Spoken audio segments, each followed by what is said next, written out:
Hey there, thanks for joining us on the Chief Executive Aviator. I'm Simon Turner, your host, and if you're wondering what we're all about, well, we're pilots who happen to run businesses, or maybe we're business people who happen to fly. Either way, we've figured out that flying gives us a serious edge. Every week, I sit down with another pilot entrepreneur or executive who's discovered that their plane isn't just some cool ride, it's actually a secret weapon for growing their business. We're talking real stories about landing deals and actual landings, expanding markets, and yes, still making it home in time for dinner. Whether you're already flying for business or you're just dreaming about it, you're going to hear some pretty amazing stories about how aviation changes the trajectory of lives and businesses every day. So get your pre-flight done. We've got a great conversation headed your way. Cool. Well, Jimmy, great to have you here on the Chief Executive Aviator podcast. I think the audience is really in for a treat because you're already where a lot of pilots aspire to be, flying a turboprop, flying the Meridian.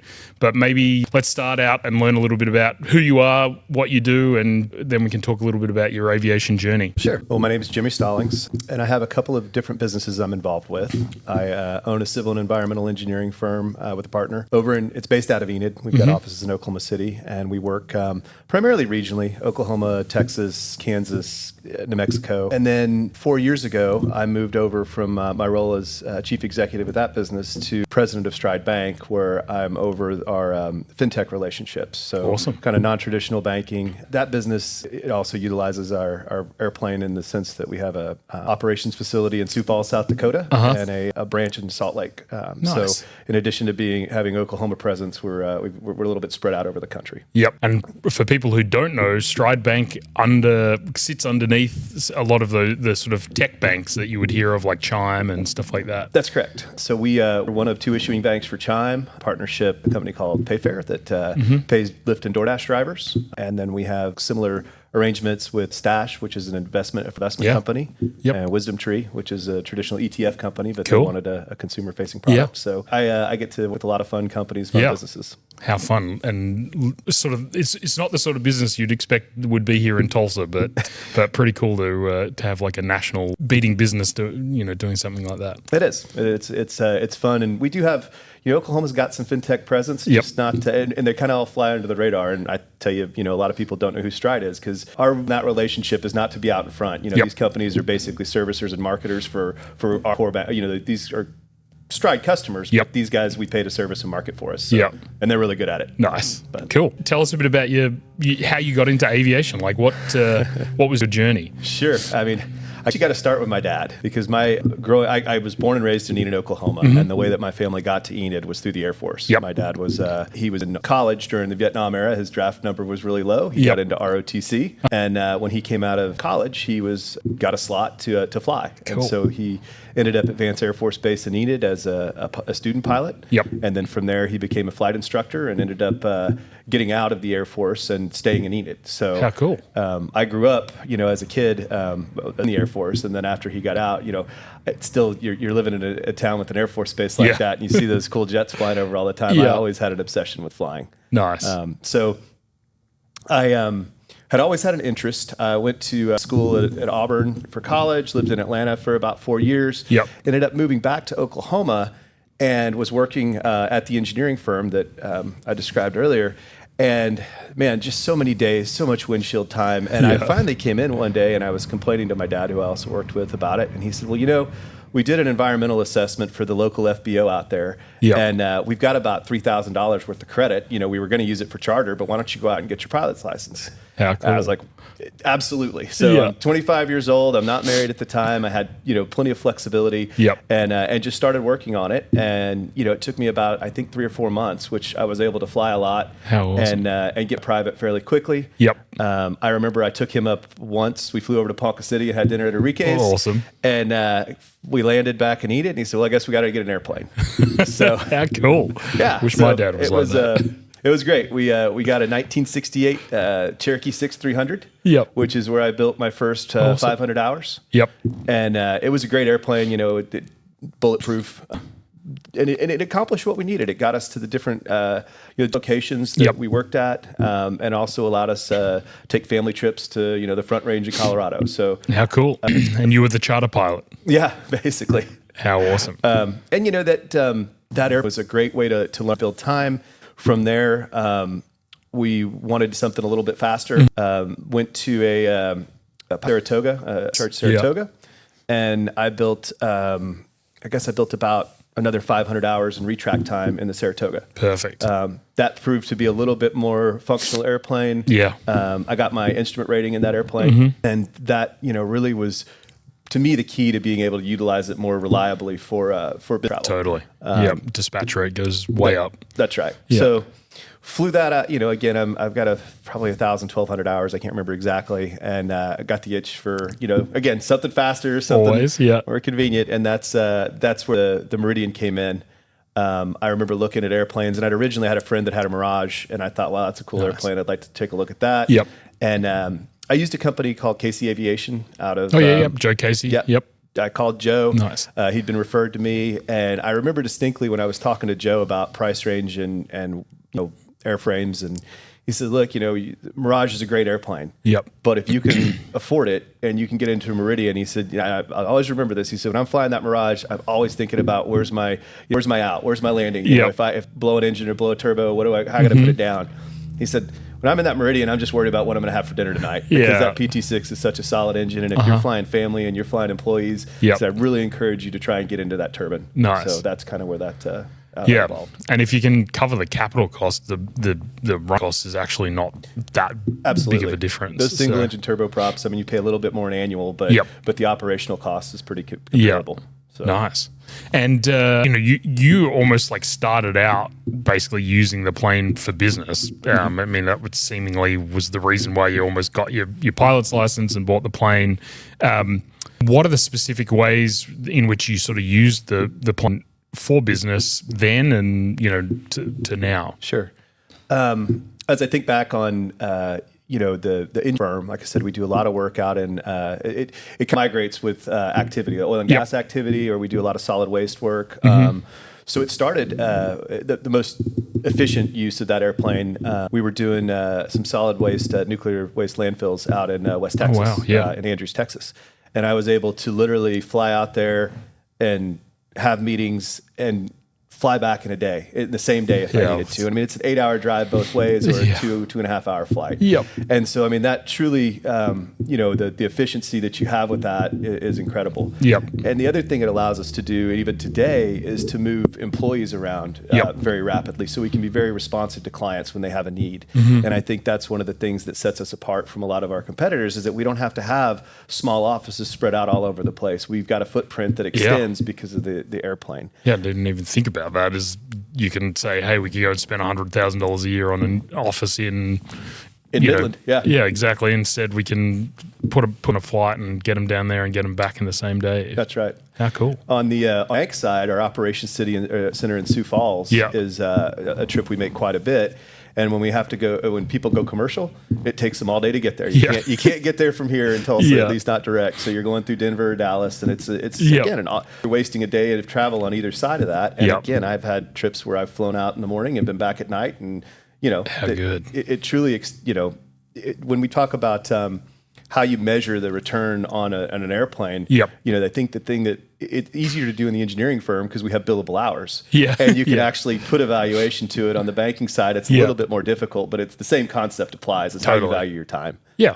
And it sounds like to you and to your businesses, FaceTime is very important. Absolutely. And it's sometimes hard to put a value on that, but, FaceTime with the head of operations in Sioux Falls, might save her from churning out and you're having to find a new employee and there's $100,000 worth of recruiting cost or whatever. Absolutely. And our bank has gotten very big very quickly. And being able to actually know those people is very important, and making sure that you meet the new hires. And that's been a great tool for that. And probably just also meeting the clients. You're getting in front of clients and it's hard in financial services, probably in Tulsa, because your customers are not here. But if you can get in the plane and get there pretty quick, that's it's probably pretty good. Absolutely. In terms of, business trips you make, you regularly go up to, Sioux Falls, and you've got some other regular kind of back and forths that you might do. But what's perhaps one of the most memorable that you've ever done? Memorable, I guess. I love flying into Salt Lake. Yep. Yeah, that's beautiful. just to be fair, the Meridian, the range on it, I usually going west, have to make a fuel stop to Yep. Salt Lake or Las Vegas, but Yep. I can usually make the trip back in one leg. In one hit. Yep. But just flying in those mountains is so beautiful. You know, Oh, coming yeah. into that range in Salt Lake, definitely one of the most memorable sites. Nice one. And do you find when you go to a place like that, people want to go flying in the plane, like clients and other employees want to go in? And It's interesting with our employees. There's a couple of them that fly very regularly, and we do have a contract pilot that flies for us as well. Yep. But I think one of the things, and I would tell this to anybody, that I always try and take the most nervous flyer and put them up in the right seat next to me, Yeah. and explain everything that's going on. And once you do that and people start to get comfortable, Yep. then they're generally pretty understanding of fly. And then Yep. you combine that with the time savings. That's the other piece that Totally. even the most nervous flyers generally look at Yep. a 3-day trip versus a 1-day trip and say, yeah, I could probably do that. Yep. So I know my wife's the same in this plane right behind us.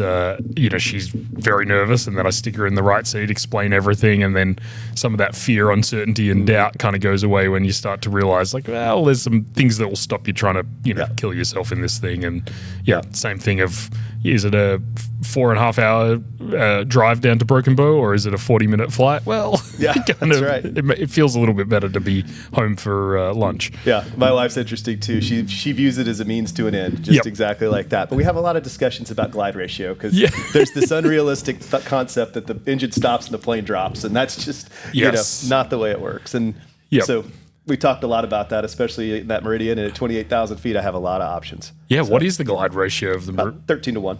Oh, that's pretty good. Yeah. And up that high, I mean, you Generally can can find glide an to airport. another Yep. almost. Yep. How cool. How does flying sort of spend more time with your family?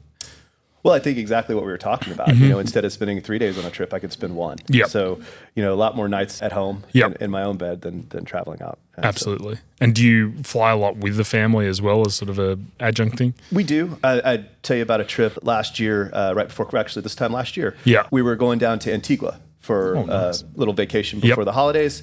And I'd bought commercial tickets. Yep.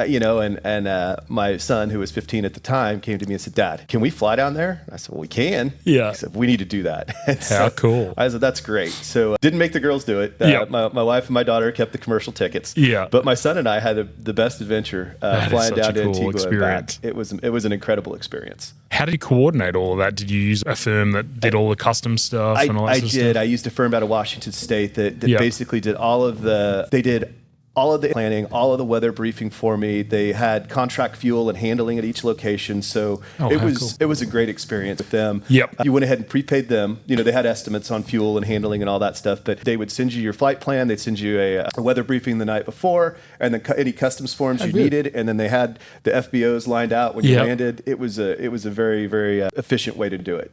Yeah, that's amazing. It kind of one of those things, you don't know what you don't know, and Yep. I would have had no idea how to tackle that Yep. without them. And I think the of not doing it properly. I know someone that accidentally crossed the border in Canada and got a $5,500 fine and all that sort of stuff. So I'm pretty sure you can, you can end in a bit of trouble. Certainly can. Yeah, nice. And they were very. I would tell you about this group, and their name escapes me. I'll send it to you, but they were very on top. Like they had people communicating with me all the time, and on the way back, we jumped off from Miami, Yep. and then went to Turks and Caicos, Provinciales, and got fuel, Yep. and then from there we were able to fly on into Antigua. Well, the wind shifted on us on the way back, and we did not have the range to make it across the open water from Antigua back to Turks. So Yeah. we had to stop. But they had people that were working with us and talking about what are the best to stop. Yeah, how so can you had do an this? And- alternate. Yeah. So Yeah. Again, having somebody knowledgeable of the region and what are your options is helpful as Yeah, well. and also having the PT6 in front of you across open water, probably a little bit more comfortable than sitting behind a IO 540 or something like that. Yeah, there was one leg there about 2 hours over open water, and so yeah. Yeah. Did you guys take life rafts and all that sort We of did. stuff? Yeah. We stopped there. It was actually Fort Lauderdale, not Miami. But Yeah. there's a Banyan Aviation down Oh, there. yeah, yep. And they give you So the we had stuff. that lined up where we rented a life raft from them. Yep. So we spent the night, actually landed there the night before, grabbed all our gear, and Yep. then took off early the next morning. So, and then we're able to clear customs on the way back in, drop off the life raft, and get fuel. How cool. What a cool family experience to have with a tool for your business, but a good kind of secondary Absolutely. use. Nice one. You fly a fair bit for business, and there's obviously going to be times where you can't fly, weather, that sort of thing. What's your process to determine, hey, we're going to take this trip, or we're going to postpone it, or we're going to jump on commercial, what would you sort of do there? So it kind of depends on where we're going. Yep. And the example I would use is if I'm going to Dallas for a meeting, it's very easy to pivot and jump in the car and drive. Yeah. If I'm going to, say, Sioux Falls, Yeah. I think that's where we're really looking at, watching the weather ahead of time. Yep. And you're going to have to decide whether or not you need to leave a day ahead. You need to be flexible, I guess, is what I would tell you. Yeah. And how important is the meeting? Because I think we talk a lot of times about the get there-itis. And boy, in business, you really can't let that get to you. Totally. And I recognize that I fly a little over 100 hours a year. I'm not the most proficient instrument pilot. I mean, I'm not telling you that I'm not scared of flying approaches, but 500 foot is my minimum. I'm not. My personal minimums are going to be kicking in pretty quickly, especially when I've got employees in the plane or family. And so just having the flexibility to either drive, fly commercial, or go a day in advance. That's really what we try and look at. And making sure that the employees know that, and that also whoever you're meeting with knows that these are some... Yeah, it could be a bit of flex, a day either side, or maybe it won't happen for another week. Correct. That sort of thing. So. My dispatch rate in this thing behind us is a lot lower than a Meridian, and I always, one way I've sort of combated that is I always buy, even if it is a 12-hour connecting flight to Sioux Falls, I'm buying a refundable commercial ticket. Currently have a lot of credit with American Airlines because I've been pretty lucky with weather, but there's just no feeling like I got to get in the plane and I got to go and fight through whatever potentially out there. Absolutely. And that sort of thing. In terms of how you think of ROI, we talked a little bit about it before, and with the business that charges by the hour, you have a pretty good read on it, but probably have to justify it to all the other people at the bank about how we're spending this and that sort of thing. What's that sort of conversation like? And is it pretty easy once people experience the connection, getting home early, all of that sort of stuff? I guess it's twofold. If you look at the actual expense, just the expense of buying airline tickets, hotel, accommodations, meals, and you talk about doing that for multiple people, it doesn't take much to add up the cost of, flying. And then I think that, to your point, as employees see the convenience of it and recognize that, hey, this is a pretty efficient way to get back and forth, and they're positive about it. It's a benefit to them. So as an employer, you're providing a service to your employees as well. So their time, additional time with family and the lack of hotel stays and things like that. That part is definitely something that once people kind of get accustomed to it, it's something that they want and they appreciate. So nice. Do you think either of the companies would ever buy another aircraft, a bigger aircraft, either a jet or PC-12 or something like that? We've certainly talked about it at the bank level. I put about 250 hours on our airplane a year between the two companies and a little bit of personal use. And I should clarify, when I generally go to San Francisco or New York, I'm not going to fly myself. I'm going to fly commercial. The airspace and the logistics behind that. Not that you can't, but there is a level of stress. So at some point, if we were to move up, we could get something that would hit the coast and have probably some pilots on staff as opposed to on contract. But it's kind of that would be the next level. Certainly from here, there's few pilots that I know that would sort of regularly try to go into the space or LA for a business side of things. It's just that little bit too far, and it's also just so complex. And flying up the Eastern Seaboard, they're going to drop you down low and your fuel burn. So you almost are adding a fuel stop just for safety. So totally. And I think pilots that live on the coast and fly the routes regularly, it's probably a lot more feasible, but probably for us, in the flyover states, it's a little bit harder. Absolutely. I have my family had a place on the Maryland, and so we'd fly quite a bit down there and around the DC airspace. And that's dicey enough. When you start to go from DC on up to New York, where it just gets really congested. And with all of this drone stuff going on, I was in New York 4 weeks ago. This started. We were up in a hotel room, and I'd spent 2 hours looking at it. You could all the planes coming in to all the airports they're just everywhere. It's absolutely everywhere. And during the day, it's a lot harder to see that with buildings all around and stuff like that. So, I don't envy the pilots that are having to do that or fly in the Washington DC airspace where it's that crazy restriction zone. And I generally leave that to the pros. Nice one. You relax and have a martini or something on the plane. Let's perhaps do a bit of a lightning round here, next 5 minutes or so. What's the fastest aircraft you've ever flown? I guess actually flown. So I owned a small percentage of a Phenom 100, and the pilot in that was an Air Force Reserve guy. So I was flying right seat, but yeah, that was still probably counts. It was a How man. cool. I remember that thing, and it was so quiet and so fast. It was just incredible. Yeah, a little rocket ship. Yep. I have a friend who's similar to that, has a small share in a Phenom 300, and man, that thing just, I mean, you're at 10,000 feet, like by the end of the runway, basically. Absolutely. It feels like it's crazy compared to this thing anyway. You've done a dream aviation destination going down into the Bahamas, but what's a dream aviation destination for you? I would still like to take the route across the North Atlantic over to Europe. I think that would be a lot of fun. Either going or coming, I'm not sure, but maybe both. But I think that would be a really fun trip. Well, Joe Casey talks about that a fair bit. Yeah. He's got a podcast they do, the Malibu Guru, and great podcast, but he talks about doing that route. Sounds like he did a lot of it when he was younger, but doing that a fair bit. And it takes a bit of planning, but it seems pretty doable. Yeah, his wife, Deanna, did my initial checkout. Oh, cool.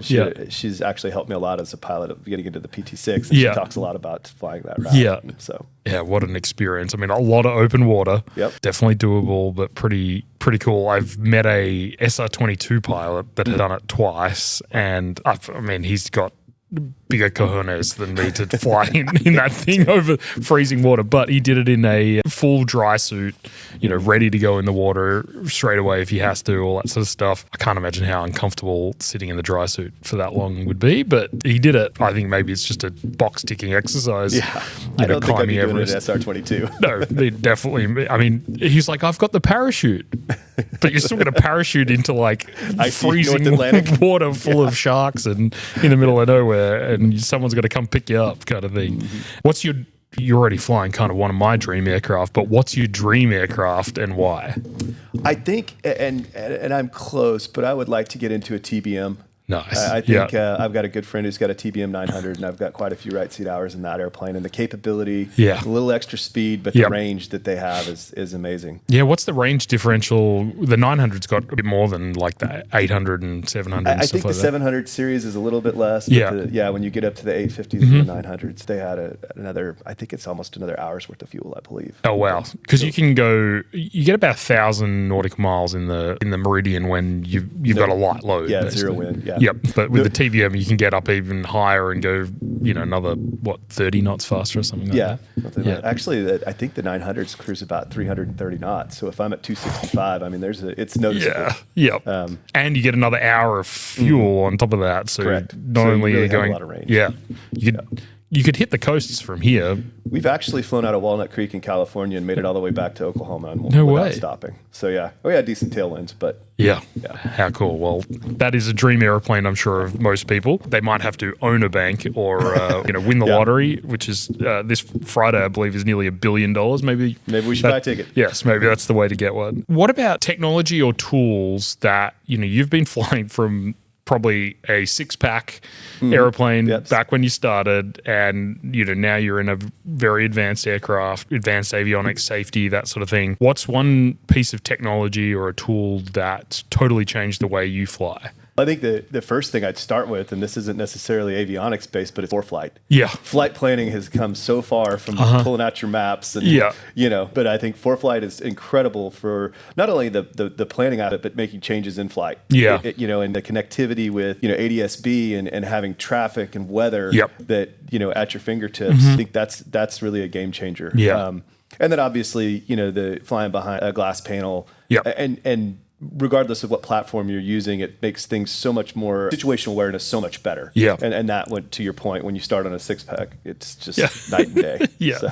Very big difference. So let's spend a little bit of time here at the end just on some advice for aspiring pilot entrepreneurs. You've been flying for your business, in your business for a long time. If you were new starting out, or you've got your private, you've done a few trips to meetings and that sort of thing, what's some advice you would give to pilot entrepreneurs? Sure. For someone who's starting out and just thinking about it, I would say if you're going to make this step, you ought to make sure you're willing to commit the time to getting your license, because I've known a lot of people, and you probably have too, that have been trying to get their license for years, right? Yeah. And I think that the proficiency that you gain by flying multiple times a week is what you need to really learn how to fly an airplane. And if you try and fly twice a month, you're not going to get there. Yep. And in that same breath, if you do have your private and you're looking to expand your capabilities as an entrepreneur or a business owner, get your instrument rating because you need, for two reasons. One is safety, obviously, first and foremost, but then the capabilities that you gain and your ability to make, not difficult flights, but just, simple, 1,000-foot overcast layer that you're going to break through. No big deal if you got your instrument rating, but it's a no-go if you don't. Totally. Or you're scud running, which adds a ton of danger and stuff like that. So I think those two things. I actually went on to get my commercial license. Just I actually took the commercial exam in my Meridian because I wanted the handling in that. I mean, there's certain maneuvers that are pretty difficult. I was going to say, but it's also, it gives you that much more proficiency in that airplane. Totally. So I think as long as you continue to learning and you continue training, and the employees and the family and their safety is first and foremost what we do. So. Tell us just quickly about getting the commercial, because I know most private pilots sort of stop at an instrument rating or maybe go and get a tail dragger endorsement or something like that. But it was really it wasn't nearly as challenging, I would say, as getting my instrument rating. Probably I would say that was the tough rating that I have. But it was definitely a proficiency issue. And I think that one of the things that stands out, the power off 180. I think a lot of pilots, when you start doing that, the first instinct they have is aim for the numbers. And one of the things that I was taught is don't aim for the numbers, aim for the middle of the runway. Get this thing on the ground. That's what's important. And you've got, some criteria you're trying to hit, but the main one is get it on the runway. So I think learning some of those things, that as you're a mature pilot and you start to think, wow, I never really thought about it that way. It continues that learning process. And I'll say it's one of the negatives, is that some of the test is a little bit dated, given after you've flown for a lot of years and you think about flight planning with ForeFlight, or you think about flying behind a glass panel. Some of the questions on the, you have to relearn all this old stuff. You do, which is never a bad thing either. But totally. But it was a great experience. I think a lot of pilots would serve them well to use that almost as like you might use signing up for a marathon as like a way to get fit. It's kind of like you sign up for that, and it's a way to keep your kind of progression going, and it does open up some capabilities. Maybe if business gets hard, you can go and fly bank checks around or something like that. There you go. But just keeps you going on that learning journey and that sort of thing. That's basically it from my questions. But do you have anything else that we should share with the audience? No, I really appreciate what you're doing. I think that it's very useful for those wanting to get into aviation, and I have benefited greatly from the use of our airplane. And, awesome. Our business and also, to your point, time with family. It is getting harder. I think the insurance companies are more challenging. And so providing a pathway for people to be able to move up in airframes and capabilities, I think is definitely needed in this industry. Absolutely. And the only other comment I make is I think that as you get involved in these communities, there are groups out there like MMOPA for the Malibu pilots. I think you find that there are a lot of resources that you have. And that's the other thing I would encourage pilots wanting to get into a particular airframe to look at those groups and see what resources exist, because you can join them even if you don't have an airplane. Absolutely. And you can start to learn. So. And that's, the MMOPA is a couple $100 or whatever, and the amount of resource there, and the other thing with the aviation community, everyone's just so open and wanting to share stuff with you and teach you stuff and take you flying. And absolutely, there's not many other kind of worlds out there like aviation that does that. Appreciate you sharing all of your insight and history and stuff like that. I think it'll be great for the listeners to hear and see that there is a path to go from all the way from Enid, Oklahoma to flying a PA-46. There you go. Awesome, Jimmy. Well, thank you very much, and have a great rest of your day. Thank you. Appreciate it, Simon. Thank you. Hey, thanks for flying with us today. If you're getting value from these conversations with other pilot entrepreneurs and executives, do me a really quick favor. Hit that subscribe button or the follow button, depending on what app you're using, so you'll never miss another episode. And if you've got an extra minute and you loved us, drop us a 5-star review. Those reviews help other aviation-minded business folk find us, and honestly, they really just make my day. What about you? Have you got a story about using your plane to grow your business, or maybe someone you know? Well, shoot me a message on X at Simon G. Turner or at the Chief Executive Aviator podcast, or pop me an email, simon@turneraircraft.com. See you on the next Chief Executive Aviator.